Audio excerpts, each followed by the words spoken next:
প্রিয় শিক্ষার্থী, সবাইকে স্বাগতম। দশম শ্রেণীতে যারা অধ্যয়ন করছো তাদের রসায়ন অধ্যায় 12 আমাদের জীবনে রসায়ন, এটার আজকে লেকচার 5 নিয়ে আলোচনা করব।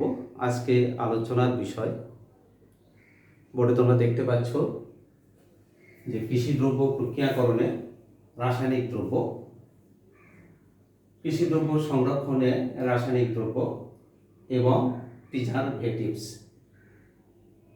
প্রথমে যেটা আছে কৃষি দ্রব্য প্রক্রিয়াকরণে রাসায়নিক দ্রব্য, অর্থাৎ কৃষি দ্রব্য যখন আমরা প্রক্রিয়াকরণ করি, এক স্থান থেকে অন্য স্থানে স্থানান্তর করি, তখন যে রাসায়নিক দ্রব্যগুলো ব্যবহার করা হয় এটা আলোচনার বিষয়। অর্থাৎ যে প্রক্রিয়ায় রাসায়নিক দ্রব্যের মাধ্যমে খাদ্যবস্তুকে সংরক্ষণ করা হয় সেটাই হলো কৃষিদ্রব্য প্রক্রিয়াকরণ। তাহলে কৃষিদ্রব্য প্রক্রিয়াকরণ মূলত হলো কি, এক স্থান থেকে অন্য স্থানে আমরা কৃষিদ্রব্যগুলো কিভাবে নিয়ে গেলে সেটা তার কোয়ালিটি, তার গুণাগুণ অক্ষুণ্ণ থাকবে, এটাই আমাদেরকে চিন্তা করতে হবে। কৃষিদ্রব্য বলতে আমরা কি বুঝবো? কৃষিদ্রব্য কি কি কি হতে পারে বলো তো? কি কি কৃষিদ্রব্য? শাকসবজি, ফলমূল, মাছ মাংস। তাহলে কি শাকসবজি, ফলমূল, মাছ মাংস এগুলো হলো কি কৃষিদ্রব্য। তাহলে তুমি যদি আমাদের এই বগুড়া থেকে যদি সবজি ঢাকায় স্থানান্তর করো, ধরো তুমি আলু, টমেটো বা বেগুন এটাই তুমি স্থানান্তর করছো, ট্রাকে তুমি কি করছো, এখান থেকে বগুড়া থেকে ঢাকায় স্থানান্তর করছো।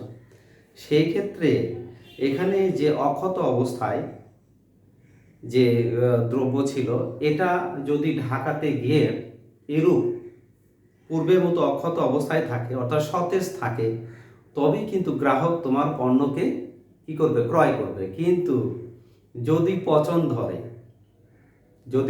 ধরে, দাগ পড়ে, তাহলে কি নিবে? তাহলে কিন্তু কখনো নিবে না। আর যখন না নিবে, তুমি কিন্তু ব্যবসায় লস খাবে। এই কারণে ব্যবসায়ীরা, কিছু অসাধু ব্যবসায়ী আছে, এই অসাধু ব্যবসায়ীগুলো যেমন ধরো যে চাপাই থেকে আম ঢাকায় নিয়ে যাবে, পাকা আম ট্রাকে উঠেছে, চাপাই থেকে কোথায়, ঢাকায় নিয়ে যাবে এই উদ্দেশ্যে। তাহলে চাপাই থেকে যে আমটা তুলেছিল সতেজ সুষ্ঠু, এটা ঢাকায় গিয়ে কিন্তু ওইভাবে অক্ষুণ্ণ থাকতে হবে। কখনো দেখা যায় দাগ পড়ে, পচন ঘটে। এই কারণে অসাধু ব্যবসায়ীরা করে কি, এই ফলের ভেতরে কার্বাইড, তোমরা নাম শুনে থাকবে যে কার্বাইড দেয়, অ্যাসিটিলিন দেয় বা ইথিলিন দেয়। আবার পরে কি, পাকা আমটা না নিয়ে কাঁচা আমি ট্রাকে তুলে কি করে, কার্বাইড দেয়। তার মানে কি, তোমার এটা এই কাঁচা আমটায় তখন কার্বাইড দিলে তোমার কাঁচা আমটা কি হয়, পাকে। কিন্তু এই রাসায়নিক দ্রব্যের মাধ্যমে যদি আমটা পাকে, এটা কি আমাদের খাওয়া সমীচীন হবে? কেন? কার্বাইড যেটা, দেখো যে কার্বাইড বলতে ক্যালসিয়াম কার্বাইডকে বোঝায়। এটা পানির সাথে বিক্রিয়া করে C2H2 ক্যালসিয়াম হাইড্রোক্সাইড এবং অ্যাসিটিলিন উৎপন্ন করে, অ্যাসিটিলিন গ্যাস।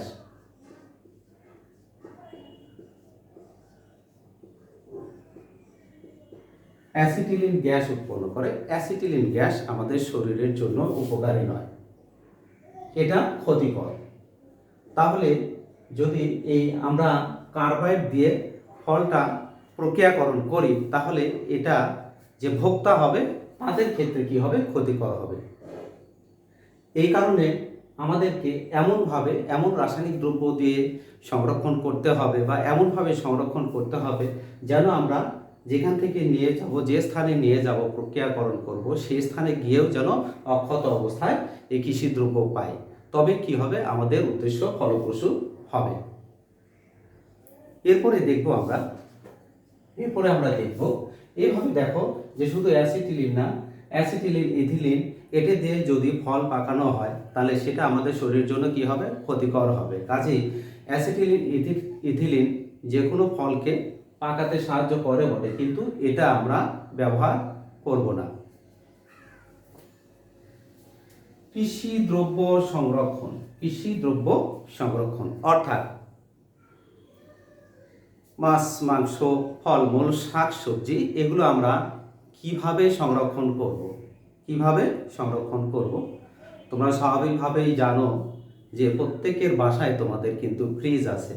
ফ্রিজিং পদ্ধতিতে আমরা কি করি, কৃষিদ্রব্য সংরক্ষণ করি, তাই তো? শাকসবজি, ফলমূল, মাছ, মাংস বা অন্যান্য যে খাদ্য দ্রব্য এগুলো আমরা কি করি, ফ্রিজিং করি। শুধুই কি এটা দিয়েই করি? শুধু কি ফ্রিজিং করে সংরক্ষণ করা হয়? তোমাদের কি মনে হয় তাই? আসলে তা না। কিছু রাসায়নিক দ্রব্য আছে উপকারী, যেমন ভিনেগার।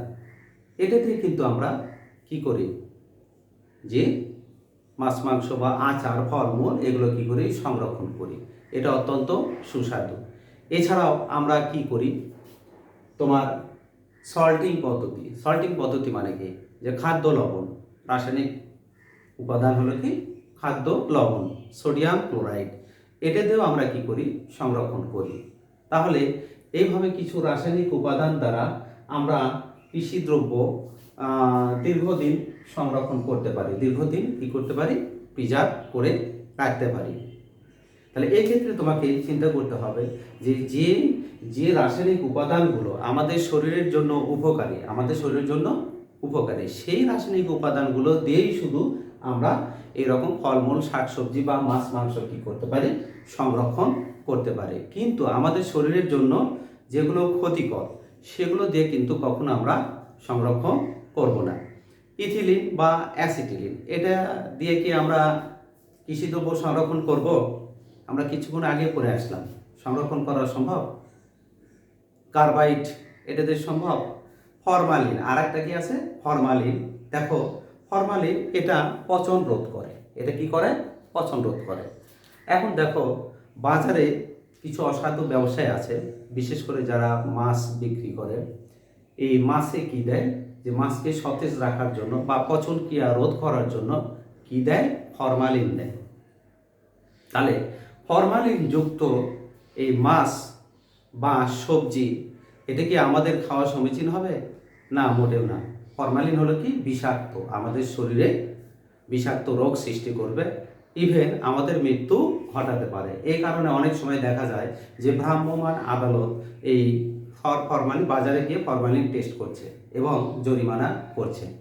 তাহলে আমাদের এটা দিয়ে ইথিলিন বা অ্যাসিটিলিন বা ফরমালিন বা কার্বাইড, এগুলো দিয়ে আমরা কৃষিদ্রব্য সংরক্ষণ করব না। কৃষিদ্রব্য সংরক্ষণ করব সেগুলো দিয়ে যেগুলো আমাদের শরীরের জন্য উপকারী। আমরা প্রিজারভেটিভস অর্থাৎ এর বাংলা হলো খাদ্য সংরক্ষক, এটা নিয়ে আলোচনা করব। এটা আলোচনার মূল বিষয় যে প্রিজারভেটিভস বা খাদ্য সংরক্ষক,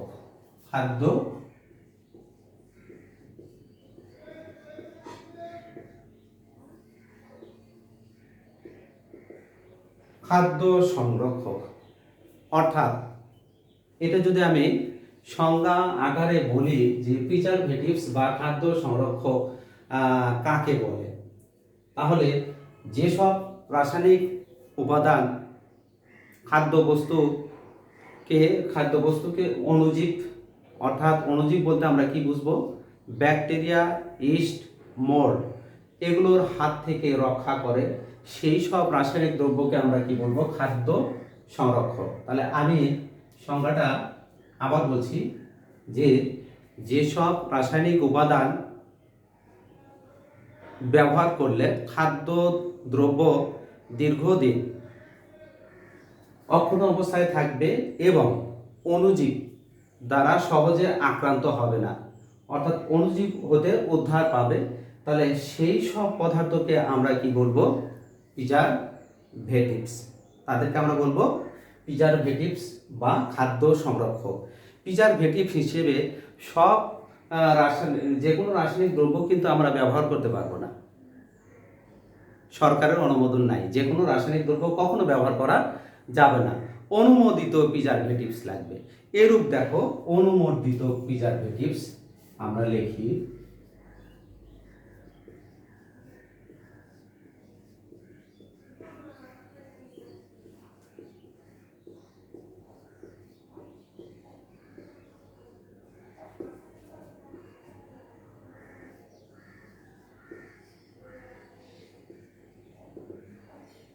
কয়েকটি অনুমোদিত প্রিজারভেটিভস। তাহলে প্রিজারভেটিভস কাকে বলে? স্বল্প কথায় যদি আমরা বলি যে যেসব রাসায়নিক দ্রব্য খাদ্যবস্তুকে অণুজীব হতে রক্ষা করবে। অণুজীব মানে ব্যাকটেরিয়া, ইস্ট, মোল্ড, এদেরকে আমরা বলি অণুজীব। এগুলো দ্বারা আক্রান্ত হবে না যেসব রাসায়নিক দ্রব্য ব্যবহার করলে, তাদেরকে আমরা কি বলবো? প্রিজারভেটিভস। তাহলে প্রিজারভেটিভস মূলত হলো কি, যে অণুজীব হতে খাদ্য বস্তুর পচন ক্রিয়াকে উদ্ধার করে। অর্থাৎ ব্যাকটেরিয়া বা ইস্ট বা মোল্ড এগুলো যে কোনো খাদ্যবস্তুতেই যখন থাকবে তখন কিন্তু সেটা পচন ধরবে। তুমি খেয়াল করবে যে কোরবানির সময় আমাদের কোরবানি হয়ে যাওয়ার পরেও দেখবে যে পরের দিন থেকে শুরু করে 1 মাস বা আরও দীর্ঘ সময় যে স্থানে কোরবানি হয়েছে, তুমি যদি রক্ত বা অন্যান্য মাংস পিণ্ড যদি না সরাও তাহলে সেখানে কিন্তু গন্ধ লাগবে। খেয়াল করছো কি? বিশেষ করে গ্রামে হয়। গ্রামে কেন? গ্রামে হলো সাম হয়, এই সামে কিন্তু হয়তো কিছু গরু ছাগল জবাই হয়। তাহলে এই রক্ত মাংস যদি আমরা ওখান থেকে উচ্ছিষ্ট অংশ যদি না সরাই তাহলে কিন্তু গন্ধ তৈরি হয়। তার মানে কি? গন্ধ হওয়ার কারণ কি? যেখানে ব্যাকটেরিয়া বা ইস্ট বা মোল্ড অর্থাৎ অণুজীব দ্বারা এগুলো আক্রান্ত হয়েছে, ফলে এটা পচন ক্রিয়া ঘটেছে। আর এই পচন ক্রিয়া ঘটার জন্য ওখানে কি গন্ধ লাগছে। এই কারণে আরও দেখো যে তুমি যদি মাংসটা নিয়ে এসে ফ্রিজিং যদি না করো তাহলে কিন্তু দেখবে যে ওই কাঁচা মাংস কিন্তু দীর্ঘদিন সংরক্ষণ করতে পারবে না, অর্থাৎ অণুজীব দ্বারা আক্রান্ত হবে। ফ্রিজিংটাও কিন্তু এক ধরনের প্রিজারভেটিভস। এটাকে আমরা বলছি হলো কি প্রাকৃতিক প্রিজারভেটিভস। অর্থাৎ অনুমোদিত প্রিজারভেটিভস এটা মূলত হলো 2 প্রকার। কয় প্রকার? 2 প্রকার। একটা হলো প্রাকৃতিক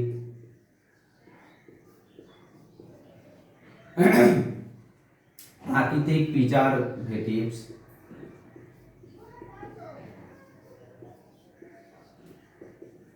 দুই নাম্বার হলো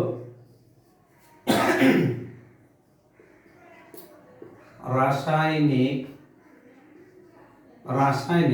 বা কৃত্রিম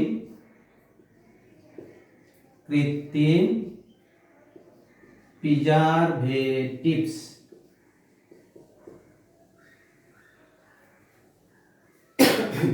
তাহলে দেখো অনুমোদিত প্রিজারভেটিভস এর ভিতরে প্রাকৃতিক প্রিজারভেটিভস, রাসায়নিক বা কৃত্রিম প্রিজারভেটিভস। আমরা বাসায় এরূপ মাছ মাংস কিন্তু ফ্রিজিং যেটা করি, অর্থাৎ ফ্রিজিং মানে কি নিম্ন তাপমাত্রায় রেখে দিই, তাহলে ওইটা কিন্তু ওই ফ্রিজিংটা প্রাকৃতিক প্রিজারভেটিভসের মধ্যে পড়বে। এছাড়াও দেখো আগে আমাদের কি করা হতো, যে মাছ মাংসকে খাদ্য লবণ দ্বারা সংরক্ষণ করা হতো। খাদ্য লবণ এর সংকেত হলো কি সোডিয়াম ক্লোরাইড। তাহলে এটা দ্বারা সংরক্ষণ করা হতো এই খাদ্য লবণ সোডিয়াম ক্লোরাইড, এটাকে আমরা কি বলবো? প্রাকৃতিক প্রিজারভেটিভস। তাহলে এরূপ প্রাকৃতিক প্রিজারভেটিভস এর মধ্যে আরো আছে হলো কি চিনির দ্রবণ, অর্থাৎ প্রাকৃতিক উৎস থেকে প্রাপ্ত যে প্রিজারভেটিভস তাদেরকে আমরা কি বলবো? প্রাকৃতিক প্রিজারভেটিভস। তাহলে সোডিয়াম ক্লোরাইড, চিনি। এছাড়া আমরা অনেক সময় খাদ্যদ্রব্যকে হিট করে বা ফ্রিজিং করেও আমরা কি করতে পারি? খাদ্যদ্রব্যগুলোকে সংরক্ষণ করতে পারি। এগুলো দ্বারা যদি আমরা খাদ্যদ্রব্য সংরক্ষণ করি তাহলে কি অণুজীব দ্বারা আক্রান্ত হবে না, অর্থাৎ ব্যাকটেরিয়া, ইস্ট, মোল্ড এগুলো কি মারা যাবে।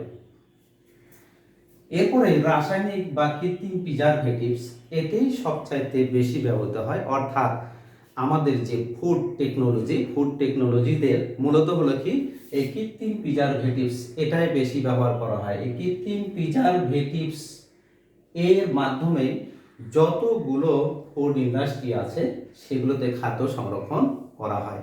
অর্থাৎ বেকারিতে যত রাসায়নিক খাদ্যদ্রব্য আছে বেকারিতে, তোমরা কিন্তু এই বেকারি থেকে তুমি রুটি কেনো বা বিস্কিট কেনো বা যেটাই কেনো, এরকম চকলেট কেনো, তুমি কিন্তু প্রথমেই দেখো, বলো কিন্তু যে মেয়াদ আছে, তো মেয়াদ থাকার অর্থ কি, যে তোমার হলো কি যে এটা কি ঠিক আছে কিনা, অর্থাৎ এটা ব্যান্ড হয়ে গেছে কিনা, এটা খাওয়া যাবে কিনা, অনুমোদিত কিনা, তাহলে এটা কিন্তু আমরা ইয়ে করি। তার মানে এই প্রিজারভেটিভস ওই ক্ষেত্রে এই বেকারিতে বা ফুড টেকনোলজিতে এই কৃত্রিম প্রিজারভেটিভস সবচাইতে বেশি ব্যবহৃত হয়। আচ্ছা, তাহলে কৃত্রিম প্রিজারভেটিভস এর মধ্যে আমরা উদাহরণে আমরা লিখছি, অর্থাৎ রাসায়নিকভাবে বা কৃত্রিমভাবে প্রস্তুতকৃত যে প্রিজারভেটিভস তাদেরকে আমরা কি বলবো, কৃত্রিম প্রিজারভেটিভস। এরূপ তোমার হলো তোমাদের বইতে আছে, যেমন benzoic acid C6H5 COOH, C6H5 COOH benzoic acid. তারপরে sodium benzoate C6H5 COONA sodium benzoate. এরপরে আছে ভিনেগার, ভিনেগার মানে কি অ্যাসিটিক অ্যাসিড CH3COOH। এছাড়াও তোমার sodium nitrite NO2, sodium nitrite. এগুলো হলো কৃত্রিম বা রাসায়নিক প্রিজারভেটিভস। এছাড়াও আরও কৃত্রিম বা রাসায়নিক প্রিজারভেটিভসকে 3 শ্রেণীতে ভাগ করা হয়। একটি হলো anti microbial,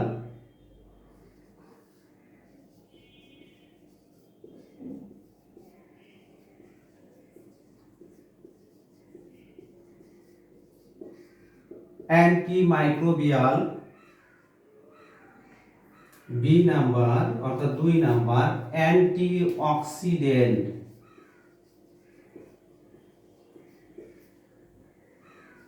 C number chelating agent.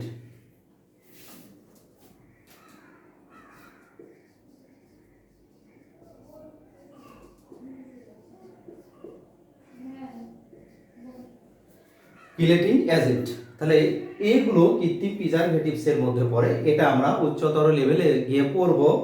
আচ্ছা, এইগুলো দ্বারা আমরা কি করি, খাদ্য সংরক্ষণ করি। এছাড়াও খাদ্যদ্রব্যের সাথে বিশেষ করে বেকারির যে খাদ্যদ্রব্য, এগুলোর বর্ণ, গন্ধ বা স্বাদ, এটা এই বর্ণ, গন্ধ বা স্বাদ যুক্ত করার জন্য বা আকর্ষণীয় করার জন্য আরও কিছু রাসায়নিক দ্রব্য ব্যবহার করা হয়, যাদেরকে আমরা বলি ফুড অ্যাডিটিভস।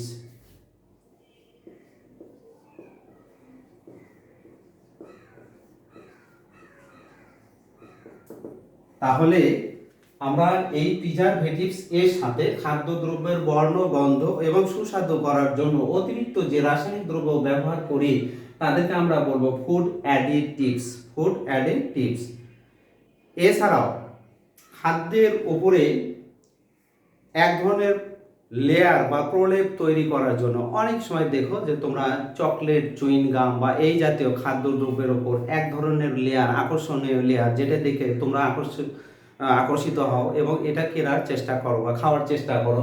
তাহলে এটা করার জন্য আরেক ধরনের প্রিজারভেটিভসের সাথে ব্যবহার করা হয়, সেটা হলো রাসায়নিক দ্রব্য ফুড লেকার বলে, ফুড লেকার। এই ফুড লেকার হিসেবে সরবিটল এই জাতীয় রাসায়নিক দ্রব্য বা লেসিথিন রাসায়নিক দ্রব্য এটা ব্যবহার করা হয়। তো প্রিয় শিক্ষার্থী, এই ছিল আজকে আমাদের আলোচনার বিষয়। আগামী দিনে পরের লেকচার শোনার জন্য তোমাদেরকে অভিনন্দন জানাচ্ছি। আজকে এই পর্যন্তই, সবাই ভালো থাকো।